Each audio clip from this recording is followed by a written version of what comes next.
മണ്ണിൽ പൊന്നു വിളയിക്കാൻ ഉത്തമം വിഷുദിനമാണെന്ന വിശ്വാസത്തിൽ വിളവിറക്കാനുള്ള ശുഭസൂചനയുമായി എത്തുന്ന മേടപ്പുലരിയെ വരവേൽക്കാൻ കർഷകർ ഒരുങ്ങിക്കഴിഞ്ഞു.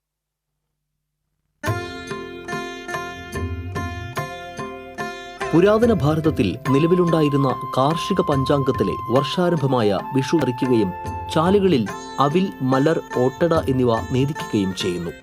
വിഷു സദ്യയ്ക്ക് ശേഷം നടത്തുന്ന ചടങ്ങാണ് കൈക്കോട്ടിച്ചാൽ. പുതിയ കൈക്കോട്ടിനെ കുറി തൊടുവിച്ച് കൊന്നപ്പൂക്കൾ കൊണ്ട് അലങ്കരിച്ച ശേഷം വീടിന്റെ കിഴക്കു പടിഞ്ഞാറ് ഭാഗത്ത് വെച്ച് പൂജിക്കുകയും അതിനുശേഷം കുറച്ച് സ്ഥലത്ത് കൊത്തിക്കിളക്കുകയും ചെയ്യുന്നു.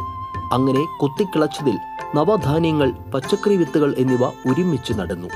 പാടങ്ങളിൽ കൃഷിയിറക്കിക്കഴിഞ്ഞ കർഷകർ പറമ്പ് കൃഷിയിലും തുടക്കമിടുന്നു എന്ന വിശ്വാസമാണ് ഇതിലൂടെ വ്യക്തമാക്കുന്നത്. കണിയാന്മാർ വീടുകളിൽ വന്ന് വിഷുഫലം ഗണിച്ചു പറയുന്ന രീതിയും പണ്ടുകാലത്ത് സാർവത്രികമായിരുന്നു.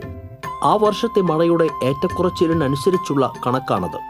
അടുത്ത ഒരു വർഷത്തെ ഫലത്തെക്കുറിച്ച് കർഷകർ കണക്കു കൂട്ടുന്നത് ഇങ്ങനെയാണ്. ആചാരങ്ങളും വിശ്വാസങ്ങളും എന്തായാലും കാഴ്ചയുടെ സമൃദ്ധി വർഷം മുഴുവൻ ലഭിക്കുമെന്ന വിശ്വാസത്തിലാണ് ഓരോ മലയാളിയും മേടപ്പുലരിയെ വരവേൽക്കുന്നത്.